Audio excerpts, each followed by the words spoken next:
Good morning, everybody. So this PPT is on solid waste treatment. There are two kinds of waste. There are solid waste and liquid waste. So solid waste include those from the domestic, commercial and industrial waste. For example, plastic containers, bottles, cans, papers, scrap iron and other waste. Liquid waste are those which are in liquid form. For example, domestic washings, chemicals, oils, wastewater from ponds, manufacturing industries and other sources. So we'll see the classification of waste according to their properties. They are classified as biodegradable and non-biodegradable. The examples for biodegradable wastes are paper, wood, fruits, etc. So these can be degraded.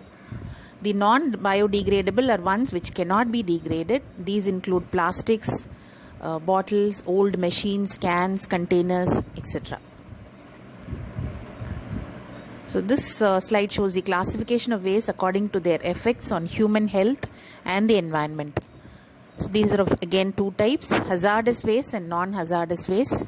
Hazardous waste are those which are reactive, toxic, corrosive and dangerous to life and environment. Many industrial byproducts are hazardous. The non-hazardous waste include substances which are safe to use commercially, industrially, agriculturally or economically. So this slide shows the composition of solid waste. The solid waste which is encountered in the treatment plant is generally composed of 40% food and garden waste, 5% of it is from glass and ceramics, 3% is from metals, 1.5% consists of inert substances, 4% plastic and rubber, 6% textile waste and 27% paper waste. So the total organic fraction is 40% and the combustible fraction of the solid waste is 37%.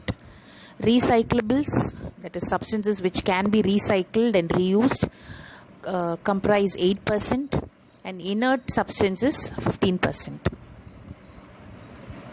So what are the biological characteristics of solid waste? So number one is biodegradability. Whether you can degrade it using bioorganisms, microorganisms and so on.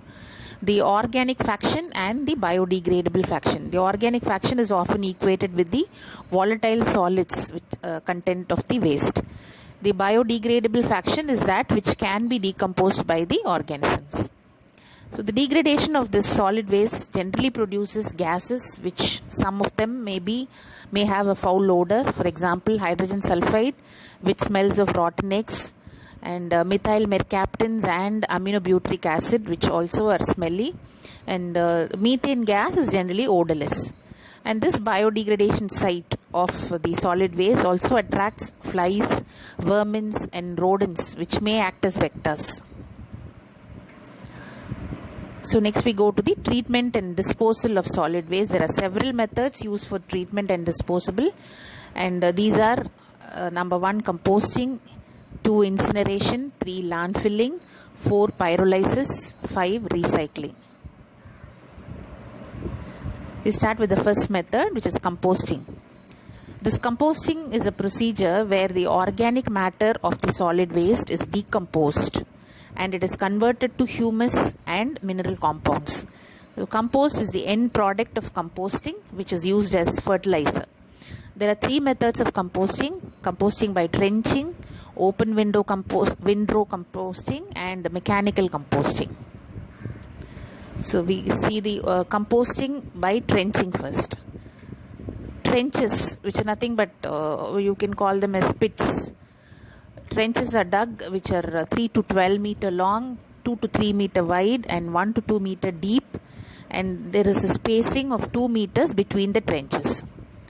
Dry wastes are filled up to a depth of 15 centimeter, and on top of each layer a 5 centimeter thick sandwiching layer of animal dung is sprayed in a semi-liquid form, and this is led to stabilize. So decomposition starts in 2 to 3 days and the solid waste stabilizes in 4 to 6 months. And this solid waste after decomposition changes into a brown colored odorless powdery form known as humus.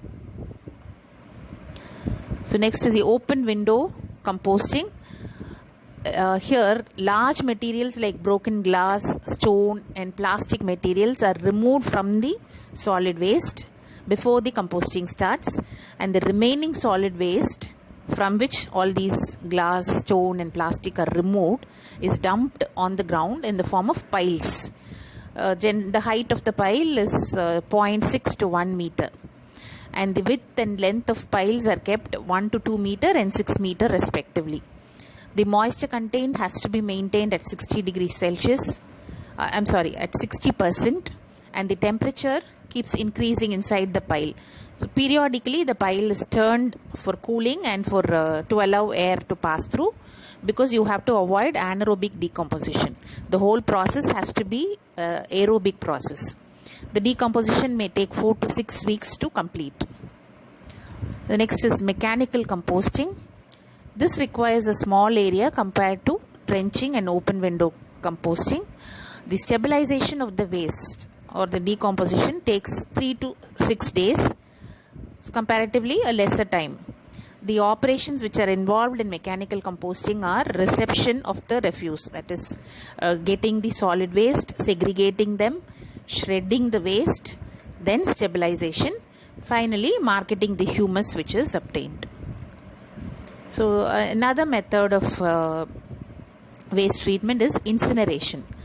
Incineration is a waste treatment process that involves the combustion of organic substances which are contained in the waste materials. So incineration and other high temperature waste treatment systems are described as thermal treatment. Incineration of waste materials converts the waste into ash, fuel gas and heat. There is a mistake there. It is not flue gas, it is fuel gas. Incinerators are used for this purpose.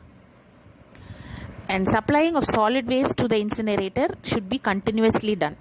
The waste should be properly mixed with the fuel for complete combustion to happen.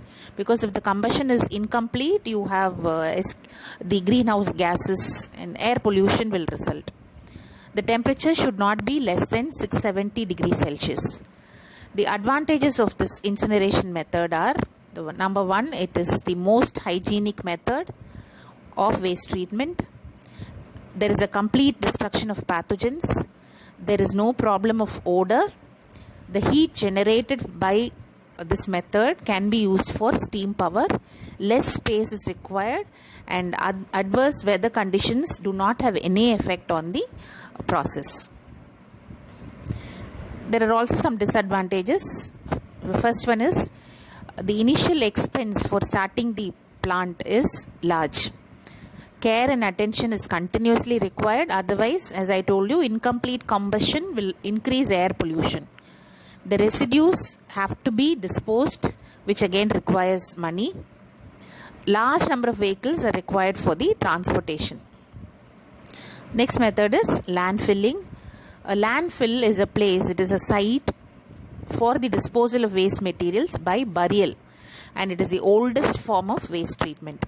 Historically, landfills have been the most common methods of organized waste disposal and still remain so in many of the places around the world. Here, the dumping of the waste is done in layers of 1 to 2 meter, and the layer is covered with soil of 20 centimeter thickness.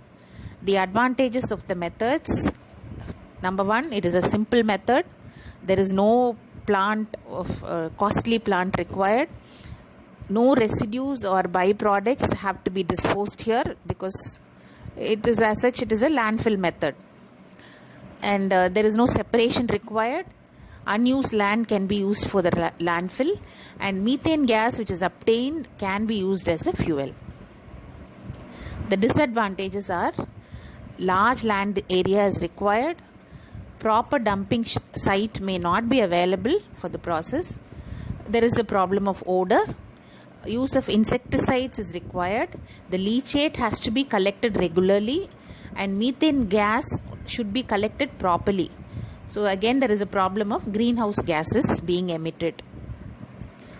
The next method is pyrolysis. So pyrolysis is the thermal decomposition of materials, waste materials, at elevated temperatures in an inert atmosphere. So this phrase pyrolysis it comes from the Greek the words pyro meaning fire and lysis meaning separating. Here, heating of the solid waste at very high temperatures in the absence of air is carried out. The temperatures will be between 500 to 1000 degrees Celsius. Gas, liquid and char are the byproducts of this method, and this method can be used to treat municipal solid waste and plastic waste. Alkaline pyrolysis of sewage sludge at low temperature of 500 degrees Celsius can enhance hydrogen production with in situ carbon capture. So pyrolysis generally consists of heating the material, the solid waste, above its decomposition temperature, thereby breaking chemical bonds in the molecules. The fragments usually become smaller molecules, but these may combine to produce residues with larger molecular mass also. In principle, pyrolysis will generate the monomers to the polymers that are treated, but in practice, the process is neither clean nor an economically competitive source of monomers. The last method is recycling. So this is the processing of the waste material into new products. So any used material can be converted into a new product by recycling. The advantages are it reduces the consumption of fresh raw materials, it reduces energy usage, reduces air pollution which may come from incineration, and water pollution, which is a problem with landfilling. Recycling is a key component of modern waste reduction, and it is the third component of the reduce, reuse, recycle waste hierarchy. Thank you.